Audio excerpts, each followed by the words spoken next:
हाँ, सभी बच्चों को नमस्कार।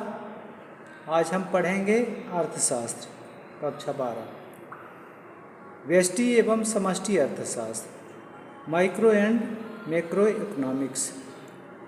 आर्थिक समस्याओं का विश्लेषण प्रायः दो दृष्टिकोणों से किया जाता है। पहला है व्यष्टि सूक्ष्म विश्लेषण, माइक्रो एनालिसिस, तथा दूसरा है समष्टि व्यापक विश्लेषण, मैक्रो एनालिसिस। विश्लेषण की इन दोनों रीतियों के आधार पर ही अर्थशास्त्र को आधुनिक समय में दो भागों में बांटा जाने लगा है। पहला व्यष्टि अर्थशास्त्र माइक्रो इकोनॉमिक्स तथा दूसरा समष्टि अर्थशास्त्र मैक्रो इकोनॉमिक्स। व्यष्टि अर्थशास्त्र का संबंध व्यक्तिगत इकाइयों जैसे एक व्यक्ति, एक फर्म, एक उद्योग, एक वस्तु का मूल्य इत्यादि के अध्ययन से है।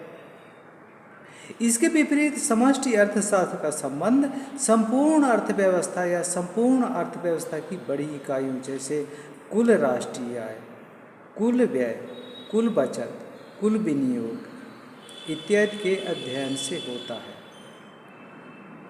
कुल राष्ट्रीय आय का मतलब है किसी भी देश के एक वर्ष का पूरा आमदनी लाभ। कुल व्यय का अर्थ है एक वर्ष का किसी देश का कुल खर्च। कुल बचत का अर्थ है खर्च करने के बाद जो लाभ होता है वह बचत। और कुल विनियोग का अर्थ है कि एक साल में कोई राष्ट्र किसी उद्योग धंधे में किस मद में खर्च करेगा, यह है विनियोग इत्यादि के अध्ययन में होता है।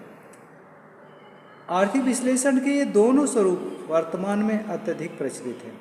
यद्यपि सर्वप्रथम इन शब्दों का प्रयोग ओस्ली विश्वविद्यालय के विद्वान रेगनर फ्रिश ने किया था, परंतु theory of moral sentiments 1759, the wealth of Nations 1776 जैसे उत्कृष्ट कार्यों के लिए एडम स्मिथ को आधुनिक अर्थशास्त्र के जनक के रूप में जाना जाता है। इस अध्याय में हम विशिष्ट अर्थशास्त्र एवं समष्टि अर्थशास्त्र एवं इनसे संबंधित समस्याओं का अध्ययन करेंगे। समष्टि अर्थशास्त्र माइक्रो इकोनॉमिक्स। व्यष्टि अर्थशास्त्र का अर्थ मीनिंग ऑफ माइक्रो इकोनॉमिक्स। व्यष्टि अर्थशास्त्र आर्थिक विश्लेषण की उस शाखा को कहते हैं जो वैयक्तिक या विशिष्ट आर्थिक इकाइयों तथा अर्थव्यवस्था के छोटे भागों का, उनके व्यवहारों तथा पारस्परिक संबंधों का अध्ययन करता है। यह वैयक्तिक आर्थिक इकाइयाँ विशिष्ट उपभोक्ता, विशिष्ट परिवार, विशिष्ट फर्म इत्यादि हो सकती हैं। एक उद्योग या एक बाजार का अध्ययन भी विशिष्ट अर्थशास्त्र का क्षेत्र है। एक उद्योग बहुत सी फर्म का तथा बाजार अनेक उपभोक्ताओं की मांगों का योग होता है।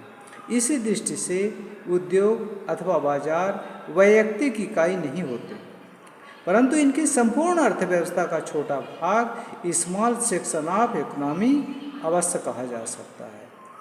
प्रोफेसर बोल्डिंग के अनुसार व्यष्टि अर्थशास्त्र विशिष्ट फर्मों, विशिष्ट परिवारों, व्यक्तिगत कीमतों, मजदूरियों, आमदनी, व्यक्तिगत उद्योगों एवं विशिष्ट वस्तुओं का अध्ययन है। वीडियो देखने के लिए बहुत बहुत धन्यवाद।